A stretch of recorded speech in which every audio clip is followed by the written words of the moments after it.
So what are we looking for when we're tasting a cognac?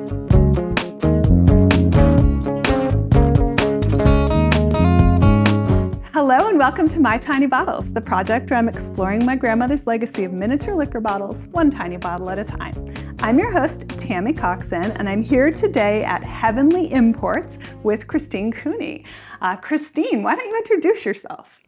Okay, before I get too involved, I was born and raised in the beautiful region of Cognac, France, so therefore my accent. You're so nice, yes, thank you, but no, I do. My grandfather had a farm, he was a winemaker, and he was also making plum brandy on his spare time from the plums that we harvested on the farm. And when I had the ripe age of 6, actually, he told me it's time to taste brandy. And I said, okay. So we did. And he started me off with his own brandy, plum brandy that was probably close to 140 proof. And of course, as a result, I really hated it. And then he moved me on to a brown libation that he told me was an Armagnac. And I said, I hate to say it, but I actually didn't mind it. And it was pretty good, even though I was 6.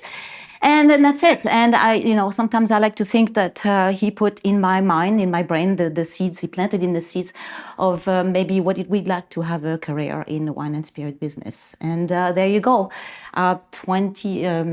35 years ago, I got my first job.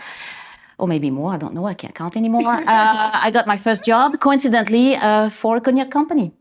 And so there you go. I was back into where I was meant to be, I guess.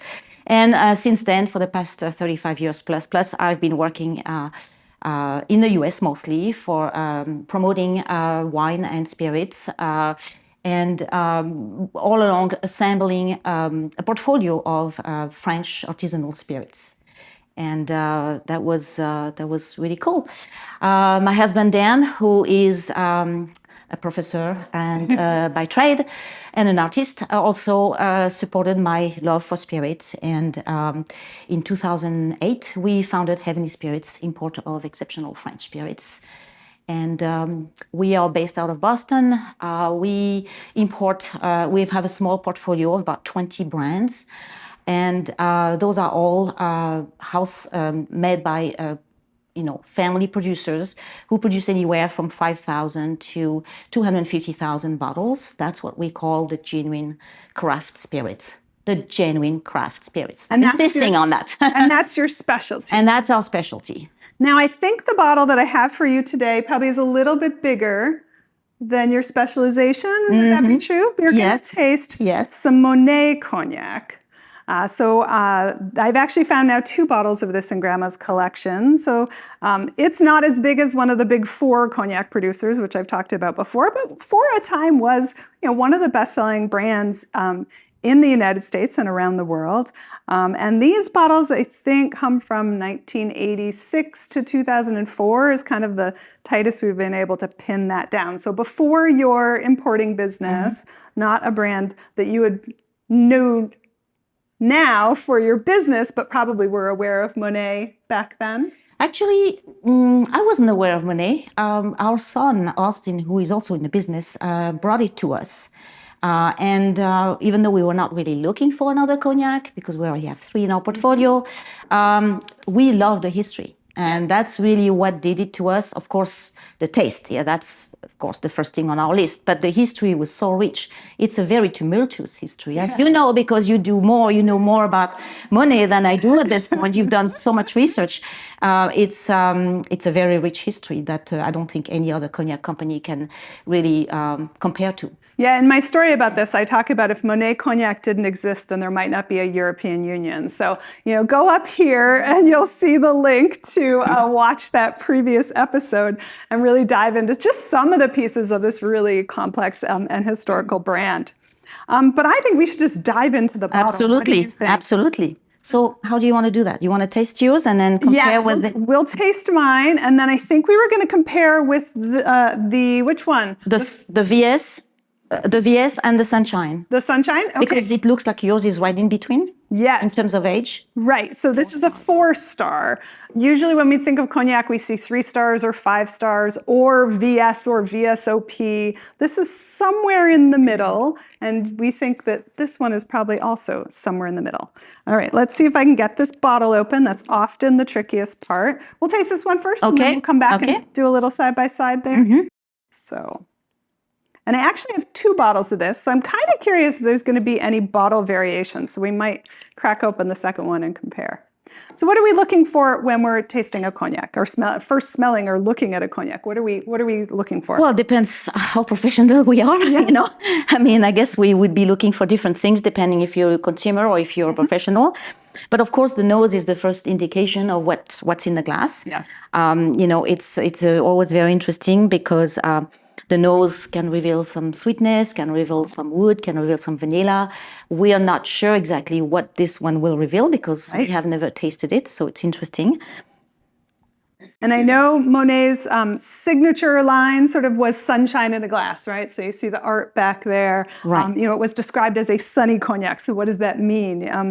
Well, a sunny cognac is a cognac that is bright, easy to drink, sunny. So what are you picking up on the nose here? Well, I'm picking up a bit of sweetness. I'm picking up vanilla, which are kind of common. I mean, this is very much what a cognac. Let's not forget, we're also tasting something that is from the Framboise area. Okay. And the Framboise area, which is the 4th district in the 4th appellation in Cognac, is known to produce eau de vie that are very round, very easy to drink, very sunny, like the owner or the initial founder would call it. I'm getting light fruit. I've tasted another cognac recently that was just very fruity on the nose. This is less of that, more light fruit. I would say almost a little bit of a floral something or other. Yeah, which is normal because it is a fairly young eau de vie, so it's normal to find the floral side of it, like like lemon, what do you call it? Lemon tree bloom, you know, like lemon blossom. Lemon blossoms. Yes, thank you. And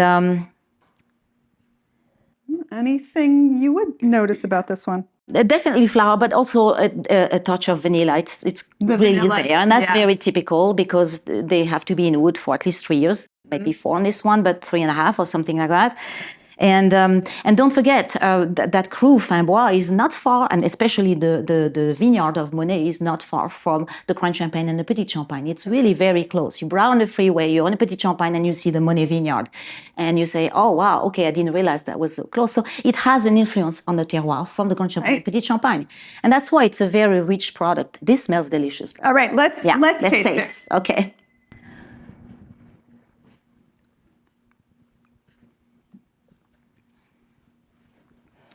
So my first impression, it's a little less sweet than it smells.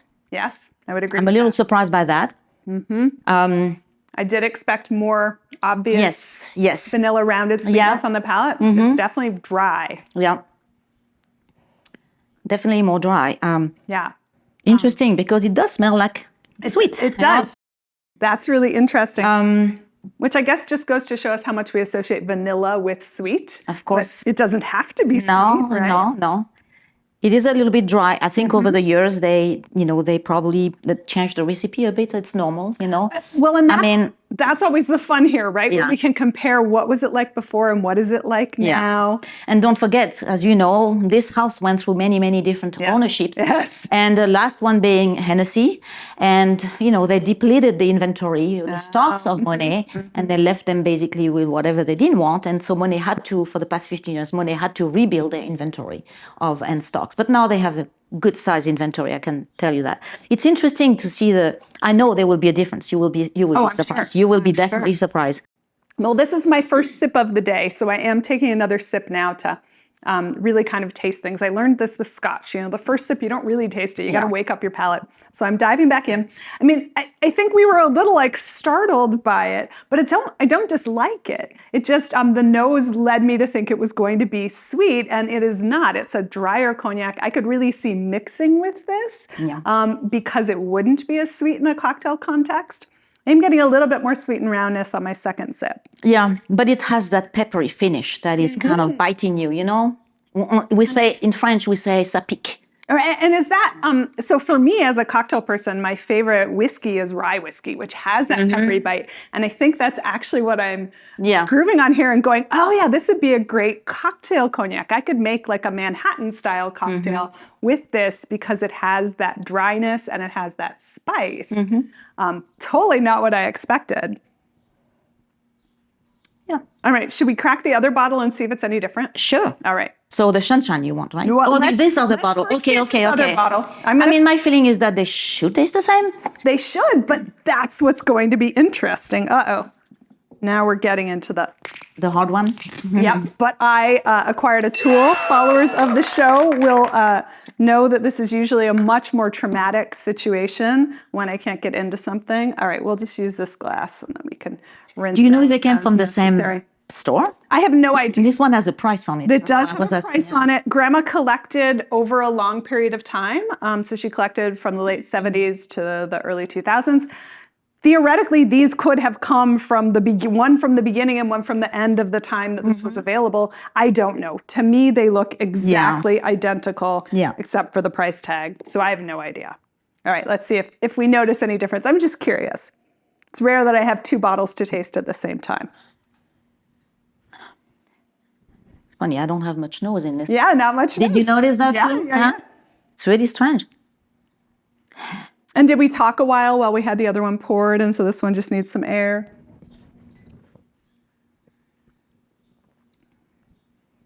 Now this one doesn't have that high peppery finish as much. It feels like it's lost some of its alcohol, actually.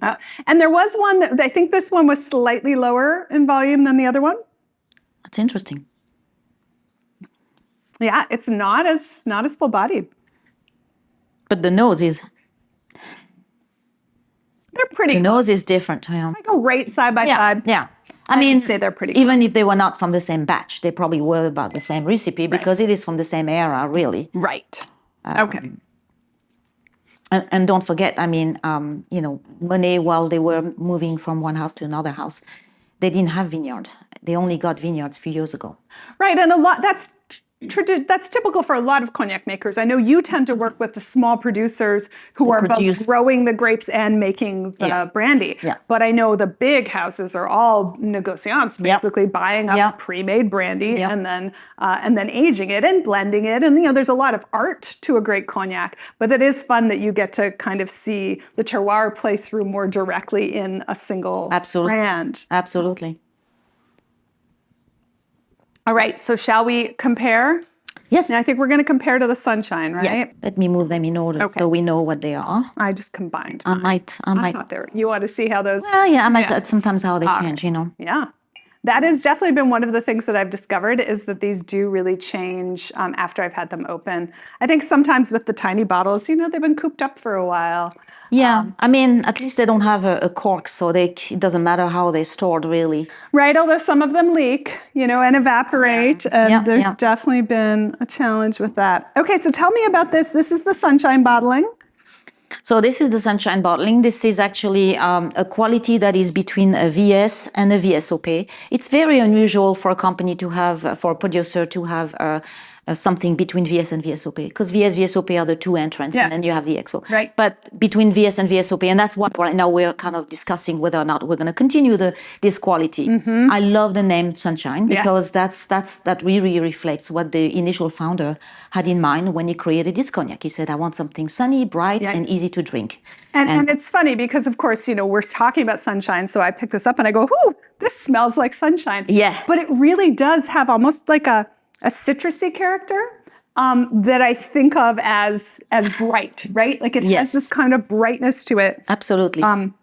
Because, and also from a marketing point of view, like my husband would probably say, sunshine is a positive vibe, and people like to hear something that sounds like sunshine. And so from a marketing point of view, we want to keep that name on the bottles. So this is a discussion. Very different nose. The sunshine is much brighter. Alcohol is very present. I'm getting that bite in my nose that I can definitely smell the booziness, but it has this really bright character to it. Less vanilla. Yeah, this really kind of, yeah, I want to say, is it you? I think I have your blossoms in mind. I think I have your orange blossoms. Yeah, I influenced you. See, that's the problem. But I think for some people, that's actually a really good tool Yeah. because someone who tastes spirits professionally, you have probably worked to develop a vocabulary for how things smell and how things taste. Yeah. Most people do not go around sniffing orange blossoms and creating a scent memory of that. Yeah. Or sniffing raspberries No, and it's creating true. a scent memory of that. And so when someone else says, this smells like raspberry, you go, oh, actually, okay, I see what you're saying. All right, you're tasting. But that is normal. I mean, fresh spring blossoms are very typical to cognac, young cognacs. That's delightful. Definitely less of that peppery finish. But we have more of the citrus. Yes, more citrus. Definitely for more. sure. More citrus, very specifically. There wasn't, I don't think either of us mentioned citrus, except a little bit perhaps in the nose, but really it was more of a floral nose rather than a citrus nose. This definitely has kind of a citrusy, almost like a little bit of an orange peel kind of note. That's very bright, very... I could mix with this in a cocktail too, but I would do something very different with it than I would. This would be really good in a sidecar. You're the expert on where that. we'd have the orange liqueur to kind of play off of it and amplify that brightness. All right, well, that's a really interesting comparison. So the sunshine is really delightful. Yes, and again, that's what the owner wanted. The founder wanted, J.G. Monnet. He said, a tasting of Monnet cognac should be a moment of refinement and pleasure, and that's really what I think the company is trying to keep on that, and we certainly encourage them to keep that feel and that identity of a brand for a brand, Yeah. So anything else you'd like to tell people about Cognac, about Monnet, about Heavenly Imports? Well, we started to import Monnet. Again, it was brought to us by our older son, Austin. And he at the time was working for Monnet. And we really had to take two looks at that, because even though we were not looking, we actually decided to take the brand on, because it was a very solid brand in terms of taste and presentation and feel and identity, and we felt like it would the history itself was to mine was, I had no idea that J.G. Monnet was the architect of the EU. Right. I'm like, I'm French, I should know that, right? I'm like, okay, let me go to my history and look further. And so then I was discovering a world of information. And then we got in touch with J.G. Monnet's grandson, or Jean Monnet's grandson, and he's actually very active in promoting Jean Monnet, and they have a Jean Monnet website and everything, all the work he did and everything, and it's fascinating to see how things like that happen. So we took the brand on, and unfortunately it was during COVID, so it was a slow start. And of course last year the cognac business has started to be a bit more difficult in general. I think all spirits categories right now are struggling a little bit. But cognac has been hardly hit, and it's becoming a bit difficult for us to try to compete in a very competitive market. And of course, the tariff, situation is not helping at all. But we'll get out of this. We will. And as long as we have good products, I believe that we will be doing fine. And I think, if you look at the arc of history, cognac's popular, and then it goes away a little, and then it comes back, and then it goes away. It's always this ebb and flow through time as different things fall in and out of favor. But I am really thrilled to have been introduced to this modern version of this older bottle, which I could definitely see adding to my repertoire, because this is truly delicious. They're both good, but this is definitely see, you lose the pepper. Really nice. Yeah, you lose the pepper. Lose the pepper. You gain the citrus. Yeah. Yep. And it's bright. It makes it bright. So sidecars, Manhattans. There we go. All right. Where can people find you online? Well, that's a good question. Well, we started last year an e-commerce platform, and it turned out that we didn't seem to have the right partners. So that is a kind of an evolving situation that we're trying to fix. We have on the website we have a where to buy page, and depending on the state where you come from, you can probably find at least a few stores in all the states that we sell to.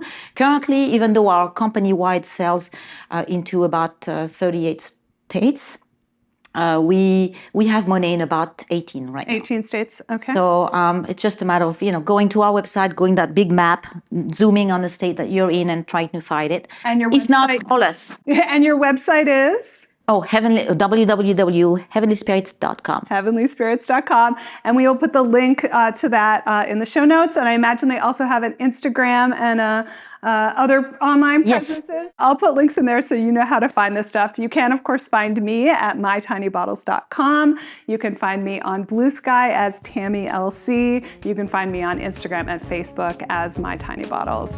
And please give a like, give a share, give us subscribe. If you like cognac, if you're familiar with Monnet or this is new to you, tell us about what you think. And would love to hear from you in all of those places.